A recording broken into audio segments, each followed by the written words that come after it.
243 Temple Drive. Is that right? Yes, we were born and raised there. We've lived there our whole lives. It's our home. And you wish to enter your brother here at the sanitarium for treatment? Your brother's name?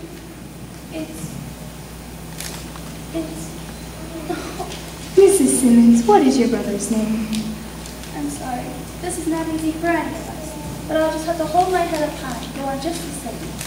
That's what Myrtle May keeps telling me, and that's what I keep telling Myrtle May. She's just heartbroken about her Uncle Elwood. That's it. Elwood. Elwood P. Dowd. Elwood P. Dowd. His age? 47 on the 24th of last April. He's a Taurus. Taurus the bull. I'm a Leo, and Myrtle is on the cusp. 47. Is he married? Oh my God. Elwood never married. He always stayed home with Mother. He was a great young boy. He loved his home. And you have him with you now? He's in a cab in the driveway. I paid the driver $1 to watch him, but I didn't tell the man why. You can't tell these things to perfect strangers. Mr. Wilson, would you step down to a taxi in the driveway? Ask Mr. Dowd if he would step up to room number 24, South Wing G. Ask him? This is his sister, Mrs. Simmons. How do I? Why, certainly. Be glad to escort him. Thank you. Now, the rates here, Mrs. Simmons. You will find them printed on this card. That will all be taken care of by my mother's estate, the late Marcella Penny Dowd. Judge Gaffney is our attorney. I'll see if Dr. Sanderson can see you now. Dr. Sanderson? I want to see Dr. Chumley himself. Oh, Mrs. Simmons, Dr. Sanderson is the one who sees all the patients. Dr. Chumley sees no one. He's still the head of this institution, isn't he? He's still a psychiatrist, isn't he? Still a psychiatrist. Dr. Chumley is a psychiatrist with a national reputation. Whenever people have mental breakdowns, they at once think of Dr. Chumley.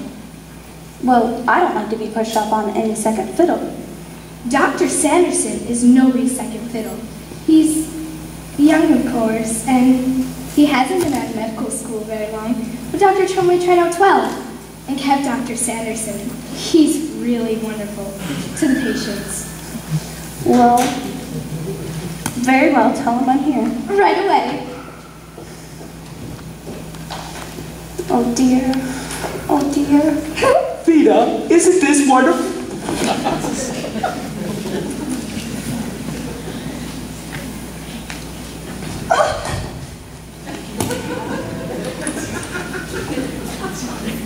Mrs. Simmons. Oh dear, you startled me. You're Dr. Sanderson? Yes, will you be seated, please? Thank you. I hope you don't think I'm jumpy like that all the time. Of course not. Now, Miss Kelly tells me you're concerned about your brother. Dowd, is it? Elwood P. Dowd? Well, Doctor, everything I say to you is confidential, isn't it? That's understood. Because it's a slap in the face to everything we stand for in this community, the way Elwood is acting now. I'm not a gossip, Mrs. Simmons. I'm a psychiatrist. Well, it's what he's doing to himself, Doctor. That's just it.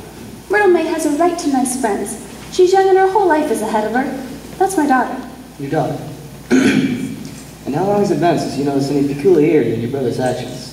Oh, I noticed it right away when Myrtle and I came back from Des Moines to live with Elwood. After Mother died, I could see that he... What? Take your time, Mrs. Simmons. Don't strain. I'll wait for it. Well, for one thing, he drinks. To excess? To excess? Well, don't you call it excess when a man never lets a day go by without stepping into one of those cheap taverns, playing riff-raff with people he doesn't even know, inviting them to the house, giving them food and money, and all the while I'm trying to get Myrtle May started in a nice group of young people. Well, Doctor, if that isn't excess, I'm sure I don't know what excess is. I didn't doubt your statement, Mrs. Simmons. I merely asked if your brother drinks. Well, yes. I say Elwood definitely drinks. And I want him committed out here permanently, because I cannot stand another day of that Harvey.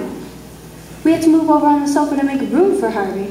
We have to set a place at the table for Harvey. And then this afternoon with Miss Chauvenet there. As I told Myrtle May, why didn't Mother write me and tell me about Harvey? Don't you think it would have been a little kinder of her to? Well, I couldn't answer that question. I can.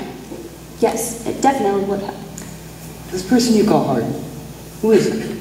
He's a rabbit. Perhaps, but just who is he? Some companion your brother's picked up in these bars of whom you disapprove? Doctor, I'm telling you, Harvey is a rabbit, a big white rabbit, 6 feet tall. Or is it 6 feet and 1/2? Heavens knows I ought to know. He's around the house enough. So let me understand this. You say... Doctor, do I have to keep repeating myself? My brother insists that his best friend is a big white rabbit. His rabbit's name is Harvey. Elwood buys theater tickets, railroad tickets for the both of them. As I told Myrtle May, if your uncle was so lonesome that he had to bring someone home, why couldn't he bring someone human? He has me, doesn't he? He has Myrtle May, doesn't he? Well, I'm finished with it, Doctor. Doctor, can I tell you something I've never told anyone before? Sometimes I see that big white rabbit myself. Now, isn't that terrible? I've never even told that to Myrtle May. Mrs. Simmons. And what's more, he's every bit as big as Elwood says he is. No, don't tell anyone, Doctor, please. I'm ashamed of it. I can see you've been under a great nervous strain recently. Well, yes. The death of your mother depressed you considerably? Nobody knows how much. Loss of sleep? Who could sleep with all of that going on? Short-tempered over trifles? You try living with those two and see how your temper holds up. Loss of appetite? Who could eat at a table with a big white rabbit? But I'm finished with it. I'll sell the house. I'll be appointed conservator of Elwood's estate, and Myrtle and I can entertain our friends in peace. It's just too much, Doctor. I can't stand it. Of course it is, Mrs. Simmons. Of course it is. You've been worrying a great deal. Yes? And now I'm going to help you. Oh, Doctor. Just sit there quietly, Mrs. Simmons. I'll be right back. I'll just run down to the cab and get Elwood's things.